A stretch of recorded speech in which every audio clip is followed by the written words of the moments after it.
Hello friends, आज हम करेंगे पोइम की समरी जिसका नाम है after Blenheim. Blenheim is a village in Germany. तो जो ब्लेनहिम है वो एक गांव है जर्मनी में। The battle of Blenheim was fought in 1704 between the English and French. जो लड़ाई थी ब्लेनहिम की वो लड़ी गई थी 1704 में इंग्लिश मतलब अंग्रेज़ों और फ्रांसीसियों के बीच। Robert Southey says it was evening time. Robert Southey कहते हैं कि शाम का टाइम है, शाम का टाइम था। Old Kaspar had finished his work. Old Kaspar ने अपना काम मुका लिया था, ख़त्म कर लिया था। He was standing in the sun in front of his cottage door. तो वो धूप सेक रहे थे अपनी झोंपड़ी के दरवाजे के पास खड़े होकर।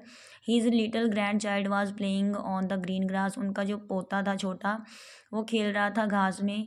ही सा हर ब्रदर, ये लाइन नहीं है, आगे की लाइन है। Who had found. तो जो एक पैट्रिकिन था, ब्रदर था उनका, उसने कुछ उनसे मिला कुछ लार्ज स्मूथ मतलब बड़ा कोमल सा और राउंड गोल सा ऑब्जेक्ट मिला by the side of small stream. तो मतलब छोटी सी नदी बह रही थी, वहाँ पर उसे ऑब्जेक्ट मिला। तो old Kaspar took it from the boy. तो ओल्ड कास्पर ने क्या किया, उससे वो ले लिया ऑब्जेक्ट। ठीक है, आगे है skull are found in the garden. जो स्कल होती है खोपड़ी, तो वो मिली गार्डन में।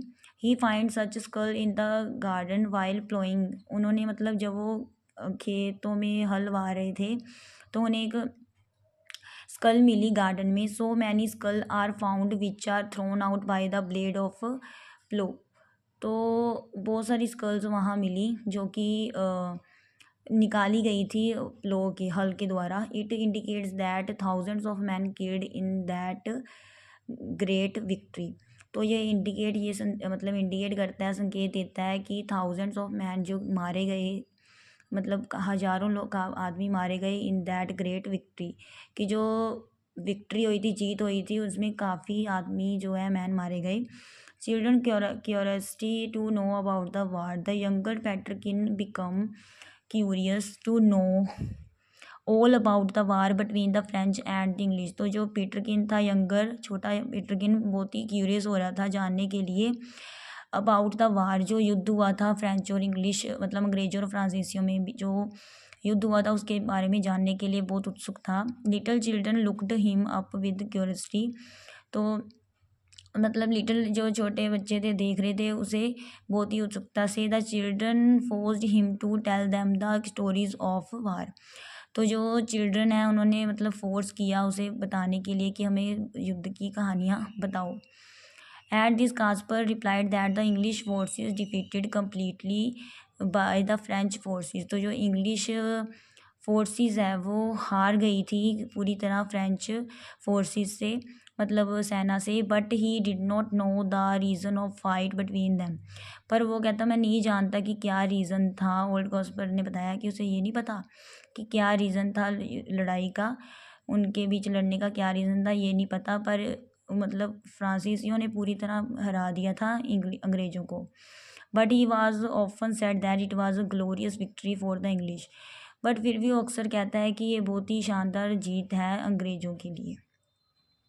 Kasper says that his father lived at Blenheim. तो जो कास्पर है वो कहता है कि उसके फादर ब्लेनहिम में मतलब रहते थे during the period of war, जब युद्ध का दौर चल रहा था। All his house were destroyed and he had to face the circumstances.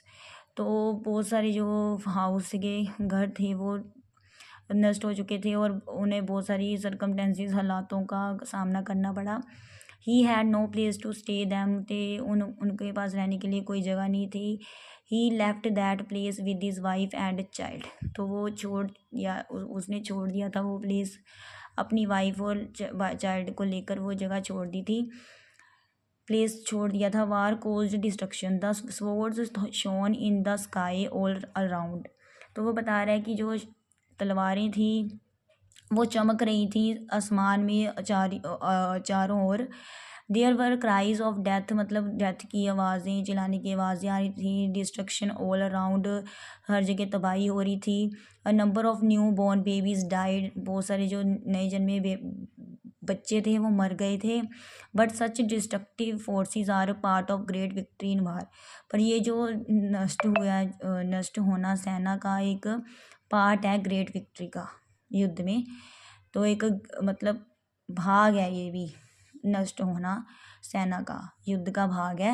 Great victory ऐसे ही नहीं मिलती। It was really very shocking site after the glorious victory of the English army.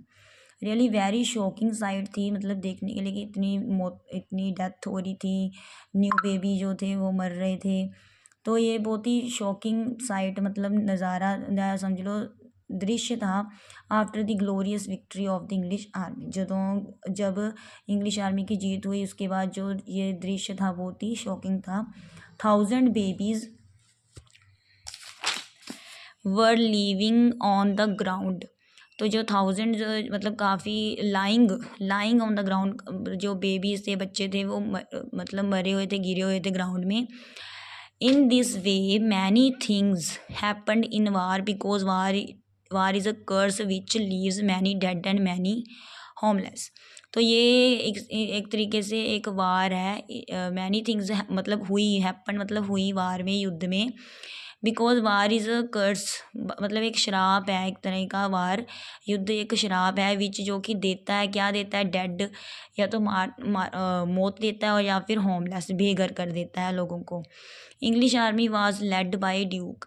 The Duke was leading the English army. Duke मतलब head था, जो कि मतलब कहते हैं ना सेनापति था इंग्लिश आर्मी का, सेना का। And Austrian general supported England in the battle. तो ऑस्ट्रियन जनरल जो सपोर्टेड कर रहा था इंग्लैंड इन द बैटल मतलब लड़ाई में। Battle always proved wicked and destructive. लड़ाई में हमेशा तबाही होती है और विक्ट मतलब धोखेबाजी भी होती है। But it was really great and grand victory. पर ये सच में बहुत ही शानदार जीत थी। Everybody was singing the songs in praise of the Duke. तो एवरीवन मतलब हर कोई, एवरीबॉडी गा रहा था, सॉन्ग गा रहा था, गाने गा रहा था ड्यूक की तारीफ में। Because he fought very bravely and won the battle with in courage. तो वो क्योंकि वो बहुत बहादुरी से लड़ा था और जीता था, बड़े हौसले से जीता था लड़ाई को। Peterkin puts question as to what good and give come out of this war. तो पीटरकिन ने ये क्वेश्चन किया कि क्या अच्छा और क्या मतलब निकल कर आया युद्ध से। तो Kaspar replied that he can not say anything good about this war.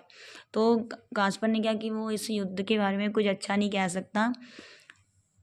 Anything good about मतलब इस युद्ध के बारे में कुछ अच्छा नहीं कह सकता। How ever it was a great and glorious victory for England. पर इतना ही कह सकता है कि ये एक शानदार जीत थी अंग्रेज़ों के लिए। तो ये नोट्स थे आफ्टर ब्लेनहिम पोइम की समरी है ये। और अगर ये नोट्स आपकी स्टडी में हेल्पफुल हों तो प्लीज़ इस वीडियो को लाइक कीजिए। थैंक्स।